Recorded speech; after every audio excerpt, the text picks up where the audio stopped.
you saw, I'm sure, it was really, really hot news for a few hours this morning that two police officers in Iowa were assassinated, essentially, were murdered sitting in their cars. And suddenly it's not such big news anymore. And I'm looking at this, scratching my head going, what? I mean, when I first heard the story, the first thought that went through my mind, and this was, at 7, 8 o'clock this morning, I was listening to NPR as I was, getting up and getting dressed and all that kind of stuff. And maybe even 6:30 or 7. And at that point, they didn't know who did it. And I was just saying, please don't let it be an African-American who is upset about police killings of African-Americans. Please don't let it be that. But NPR was pushing it really hard. I'm guessing Fox was. I don't watch Fox anymore, but I'm guessing it was all over Fox. It was on MSNBC. It was on, CNN. And now I haven't seen mention of it, at least on CNN or MSNBC, in quite some time. Well, now we've sort of figured out who it was, right? It's, this is from the New York Daily News, what we know about Iowa cop shooting suspect Scott Michael Green, who just recently was grabbed and taken into custody.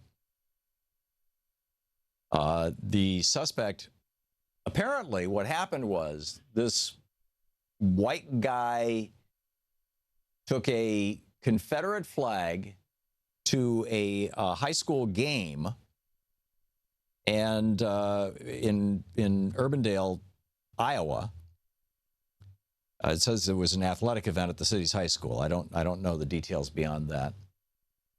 And when they played the national anthem, he tried to wave the Confederate flag.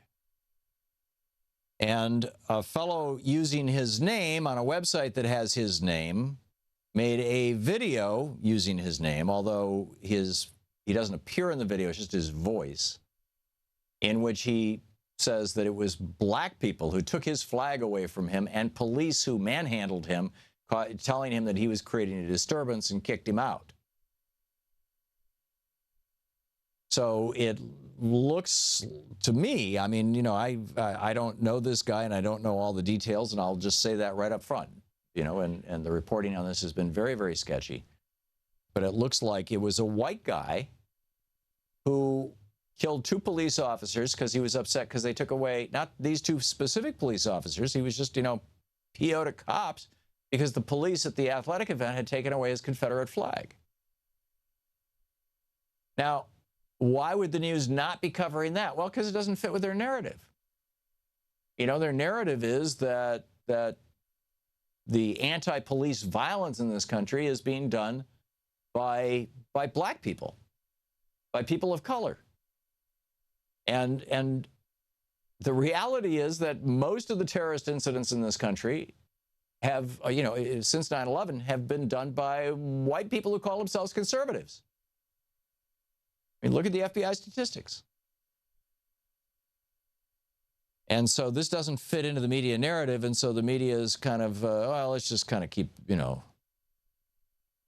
kind of keep this under, this is not so much of a story anymore. I guarantee you that if some black guy who claimed to be the leader of the new Black Panther Party had shot these two police officers, it would be nonstop coverage.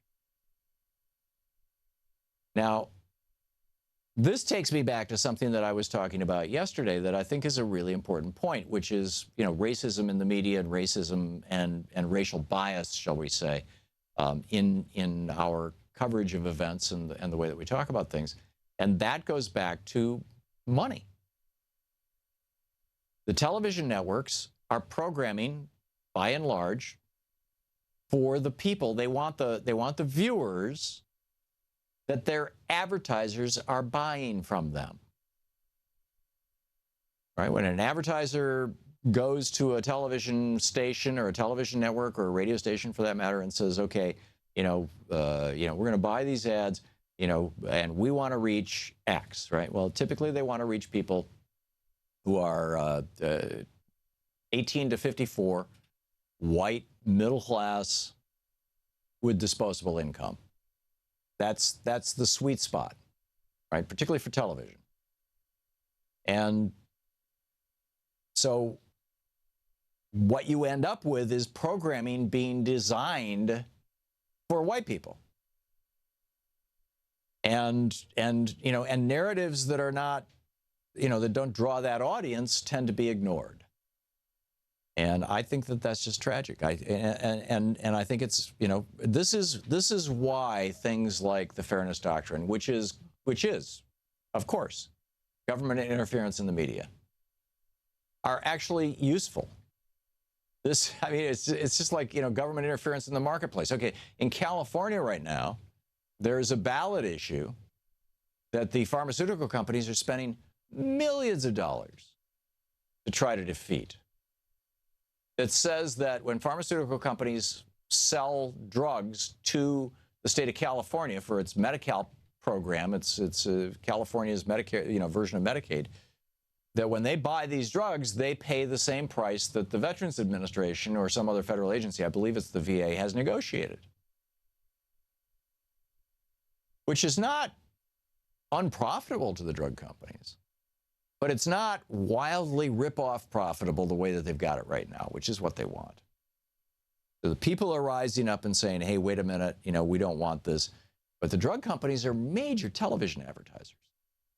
I mean, major television advertisers. We're talking hundreds of millions of dollars, maybe billions of dollars a year that is going from the pockets of the pharmaceutical company. Actually, it's going from your pocket to the drug companies, from the drug companies to the TV networks in the form of advertising for drugs. And we're, by the way, one of only 2 countries among the developed countries of the world that allows this. The other is New Zealand.